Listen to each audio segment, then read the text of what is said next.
Welcome to episode 107 of Rebirth Revolution. My name is Melissa Olson. This week I was drawn to a couple of different offerings that I found to be wonderful. First, it was the book Somebody's Daughter by Ashley C. Ford. Ms. Ford tells the story of her childhood and early adulthood in a way that boggles the mind.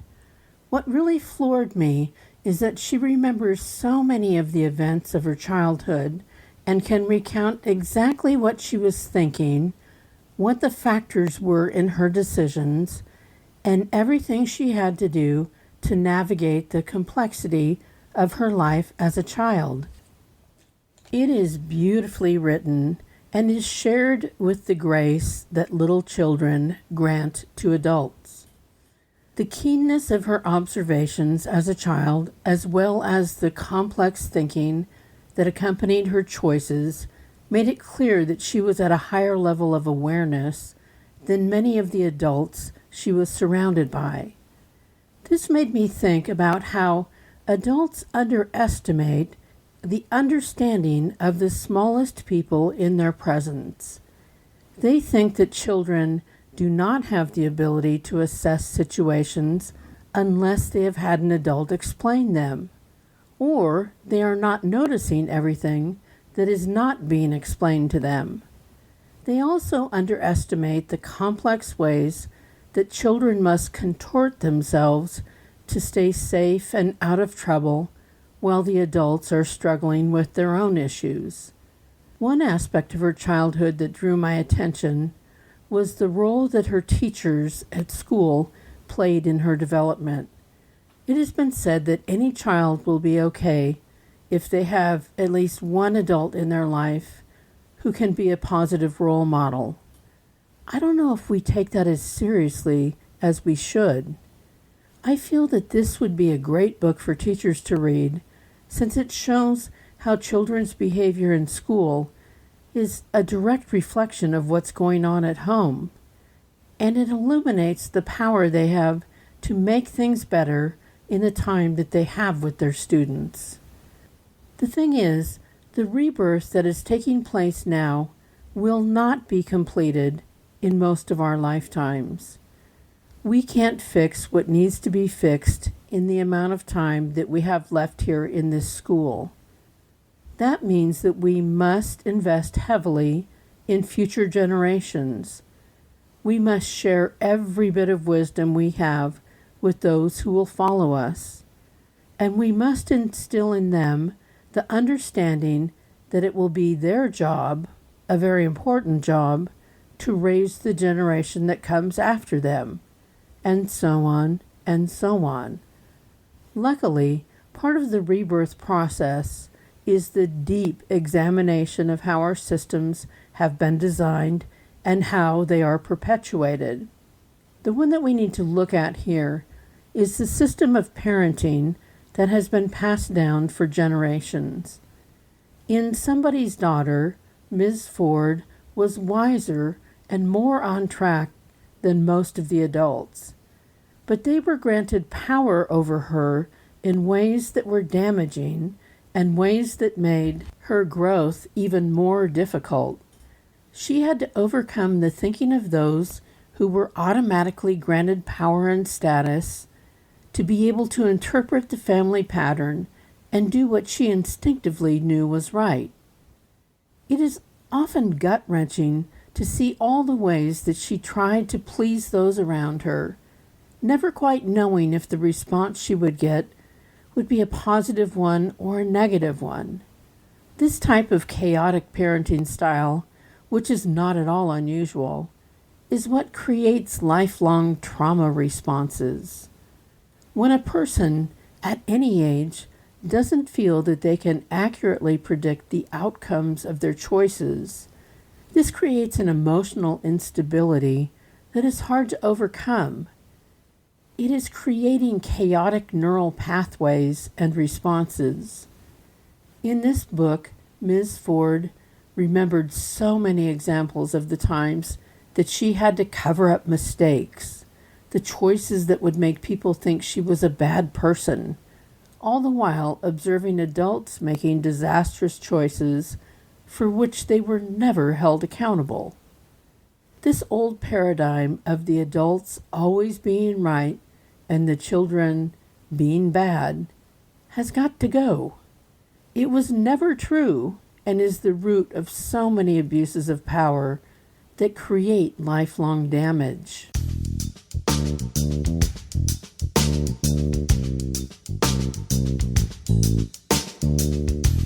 Every adult can do the best that they can in any given situation, but there is always the possibility that the child understands something that the adult does not. There is a chance that the child knows something that they haven't shared with the adult. There is the chance that the child has been so deeply indoctrinated with the measure of their worthiness to be loved and protected that they can't risk sharing information that might endanger what the parent thinks of them. Well, some grown-ups think that children are simply wild creatures who are doing nothing but testing limits. They are actually fully thinking, fully feeling beings who are trying desperately to make sense of the patchwork of words and actions of the adults around them, the people they want to please the most. The old paradigm of the parent-child relationship gave more weight and importance to the needs of the parent than the needs of the child. The old paradigm assumed that the parent knew everything and the child knew nothing. The old paradigm of the parent-child relationship skewed toward all respect being automatically granted to the parent or any other adult, and none to the child. The old paradigm assumed that the child should accept everything the parent said and did as gospel, and that the child had nothing of value to contribute to their shared wisdom. The one parenting practice that I think really worked out for me and for my children was as soon as they could talk, I would ask them what they thought about any given situation, and then I would listen. Let me tell you, there were points of view that my children had at all the different ages and stages that grew my perceptions. They had real wisdom to share. They often could see some angle that I had missed or question some norm that I had taken for granted. There was spiritual wisdom about how life works that was shared by a child who was sitting in a car seat at the time that I believe more than anything the Pope could tell me. They all had the ability to grow my awareness through their different perspectives. They still do. It helped them because they learned from the get-go to think for themselves and process what was happening around them. Their opinions were valued, so they learned to value their own thought processes. They are still very independent thinkers, which I think we can all agree the world needs now more than ever. Every single person in a family unit has some knowledge that the others lack. Everyone came to this school with the wisdom that they had amassed in their previous lifetimes. No one is a blank slate. Just think of the power that exists in every person in that unit knowing what everyone else knows, no matter what their age is. Just think of how expansive all our thought processes could be if we truly listened to everyone in the mix.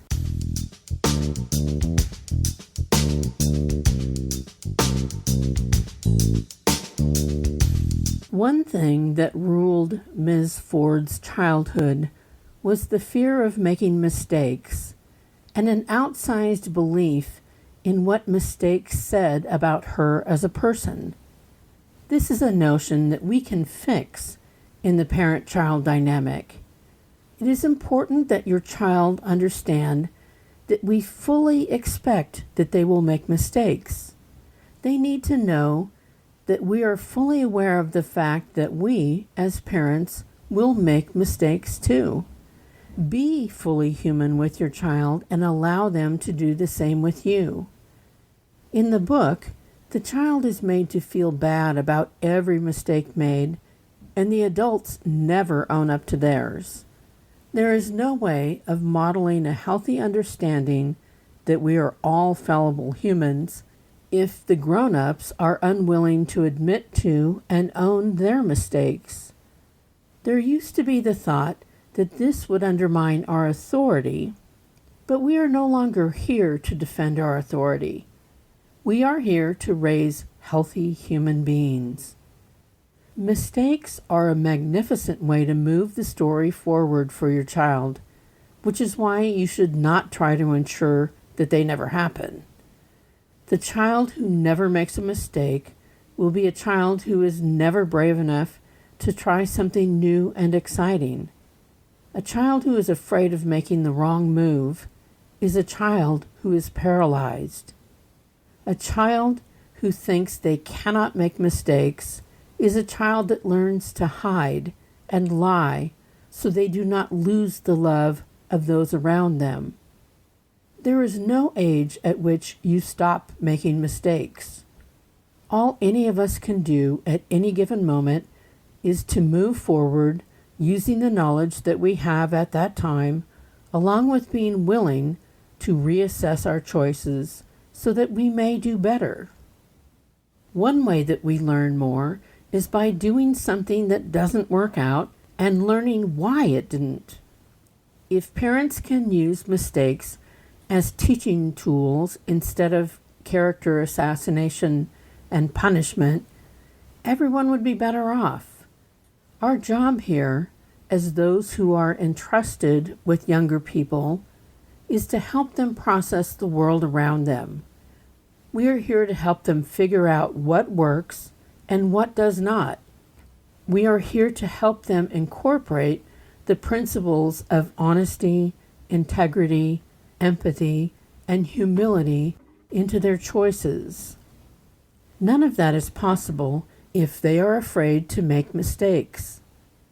If we as people were to avoid making mistakes, we would still be living in caves. The journey from caves to present day is made up of more mistakes than can ever be counted. Progress, in every way, is built on making choices that may work out and may not work out. The growth is in using a cool head to pick out the parts of the choice that were fruitful from the parts that did not turn out as expected. Your child is not here to relive your life, only this time with fewer mistakes. They get to have their own unique journey. The worst thing you can do is teach your child not to make mistakes. The best thing you can teach them is how to bounce back after making a mistake. Resilience is the key to a successful life. Resilience is cobbled together with knowledge that you were never expected to be perfect, that your eternal nature is one of curiosity and good intentions, and that no outcome is permanent. Outcomes only become permanent if you do not have the space and compassion to figure out how you could have done it better. We can and we must change this power structure. We can't leave the young people dangling out there trying to cope in a world where we pretend, as adults, that we have it all figured out. We can't make them feel that we can withdraw our love and support if they make choices that we would not. Who is to say that our choices are any better than the ones they make? We aren't granted, at the moment we become parents, all the wisdom that the world holds. We shouldn't pretend that this ever happened. One of the most encouraging things that I see is young people questioning everything that has been carried forward for generations. The fact that it is time-honored does not make it the best way or even defensible. We have lots of terrible ideas and structures that go back for generations that are now bearing terrible fruit. Everything deserves to be questioned, and the answer from the adult can no longer be, "because I said so." Every person on this planet is capable of being your partner in growth. Everyone on this planet knows something that you don't know. It is your job to figure out what that is. Every person here is both a teacher and a student.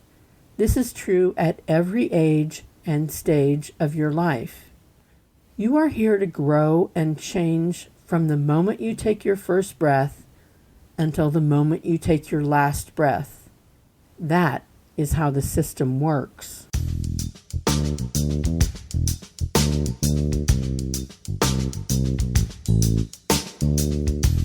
Thanks for returning for another week of Rebirth Revolution.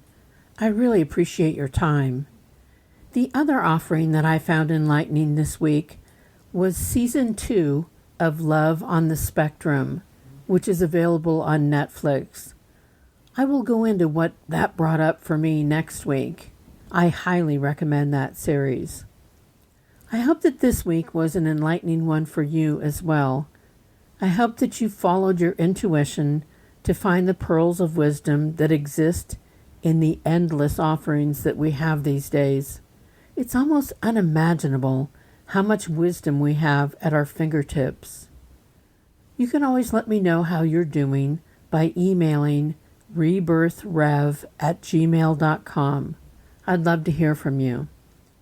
Rebirth Revolution can be found on all the podcast apps, the music apps, and full episodes can be found on YouTube and on our Facebook page. I really appreciate everyone who downloads the podcast from all the places I've been and all the places I hope to visit someday. Thanks to each and every one of you. Until next week, think about what you were taught as a child that turned out to be garbage. Think about what you were taught as a child that turned out to be brilliant. Get vaccinated if you haven't already and wear a mask. And read Somebody's Daughter by Ashley C. Ford. Remember, you are loved exactly as much as every other person on the planet, not 1 ounce more or 1 ounce less. Stay strong and safe, and always a student and a teacher.